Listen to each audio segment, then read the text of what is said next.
Nos últimos dias, a primeira divisão do futebol mexicano voltou a chamar a atenção após uma transformação estrutural profunda. Além da separação da Federação Mexicana, estabelecendo a liga como entidade independente, os clubes aprovaram o retorno ao formato clássico de playoffs na fase decisiva e a manutenção definitiva do sistema sem rebaixamento, implementado em 2020 durante a pandemia.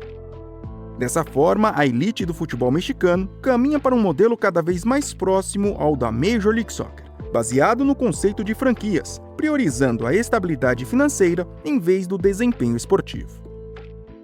Dentro dessa lógica de liga fechada, outro anúncio que também ganhou manchete foi a saída do Mazatlán.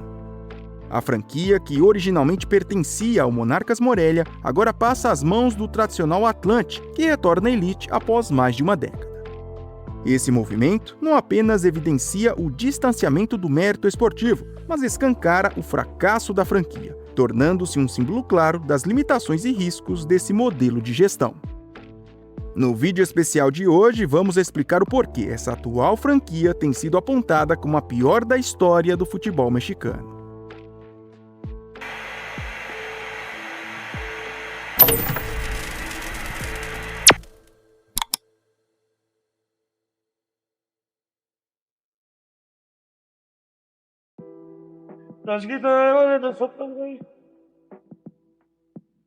¿Cuánto tiempo tiene de aficionado? ¿Qué? 40 años. ¿De aficionado? Entonces usted está llorando por esto. No, pues tómelo con calma, todavía no se vende, jefe. Ya se fue. Como dito na introdução, tudo começou com o Monarcas Morelia. Fundado em 1950, esse clube foi por décadas um dos mais tradicionais do futebol mexicano, fora do eixo das principais potências econômicas do país.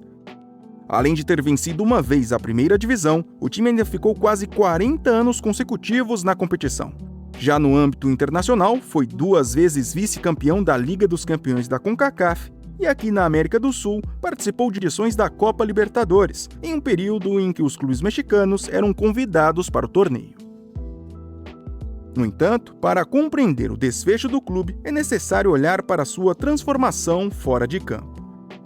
Em 1996, o Monarcas Morelia foi adquirido pelo Grupo Salinas, conglomerado liderado pelo empresário Ricardo Salinas. A partir desse momento, o clube deixou de ser apenas uma instituição esportiva e passou a ser tratado como um ativo dentro do conglomerado de mídia. Apesar de ter sido justamente durante essa gestão que o Monarcas Morelia viveu o seu auge esportivo, o clube enfrentava um problema central: o mercado limitado. Baseado em uma cidade com menor potencial econômico e midiático, gerava menor receita de bilheteria e menores patrocínios. Diante de um modelo cada vez mais orientado por retorno financeiro, isso pesou com o tempo. O Monarcas Morelia nunca foi necessariamente um clube quebrado, mas era o menos rentável e menos estratégico dentro do portfólio do grupo. Foi essa lógica que abriu caminho para uma decisão drástica: a transferência da franquia. Em maio de 2020, em meio ao contexto de pandemia e sem participação ativa da torcida e de autoridades locais, foi oficializada a mudança da equipe para o estado de Sinaloa.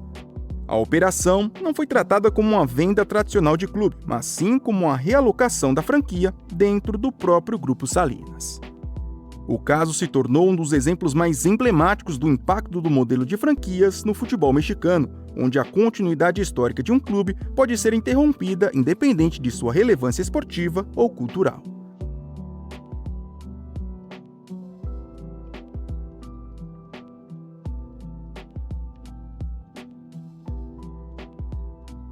Em junho de 2020, apenas um mês após a mudança de sede da franquia, foi oficializada a criação do Mazatlán, uma nova equipe com escudo, cores e posicionamento próprio, sem continuidade simbólica com o Monarcas Morelia.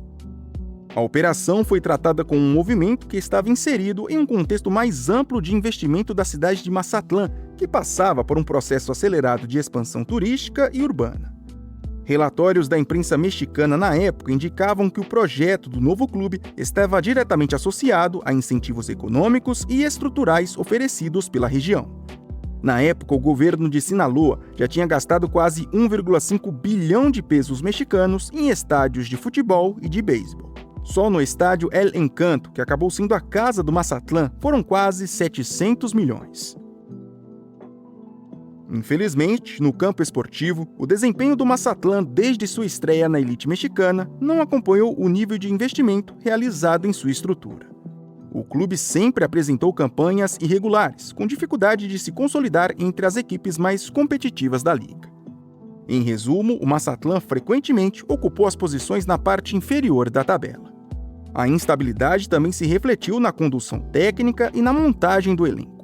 Ao longo de suas primeiras temporadas, o clube passou por sucessivas mudanças de treinadores e reformulações constantes no grupo de jogadores, sem estabelecer uma base sólida ou modelo de jogo consistente.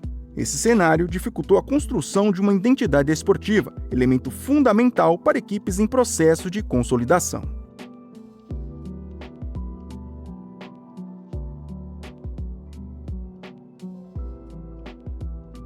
Com o passar das temporadas, o Mazatlán deixou de ser visto como um projeto em construção e passou a ser interpretado como um ativo de baixo rendimento dentro do portfólio do Grupo Salinas.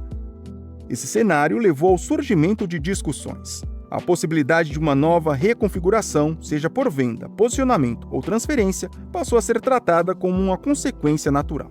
E foi nesse contexto que surgiu o nome do Atlante. Um dos clubes mais tradicionais do país, fundado em 1916, o Atlante carrega títulos nacionais, relevância histórica e uma base de torcedores consolidada.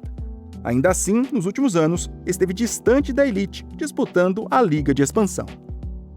Diante desse cenário, o Grupo Salinas optou por deixar de operar a franquia vinculada ao Mazatlán e avançou em um processo de negociação com um grupo que gere o Atlante, liderado pelo empresário Emílio Escalante.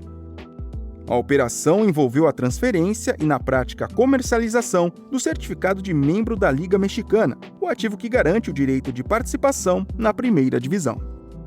Com isso, após o aval das autoridades, o Atlante viabilizou seu retorno à elite após mais de uma década fora.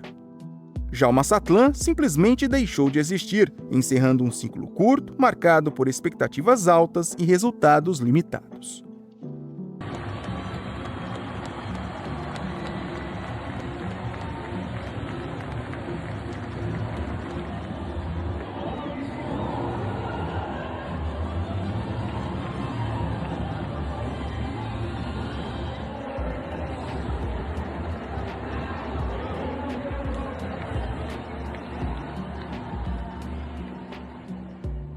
Mais do que uma simples troca de clubes, o episódio escancara a lógica atual do futebol mexicano.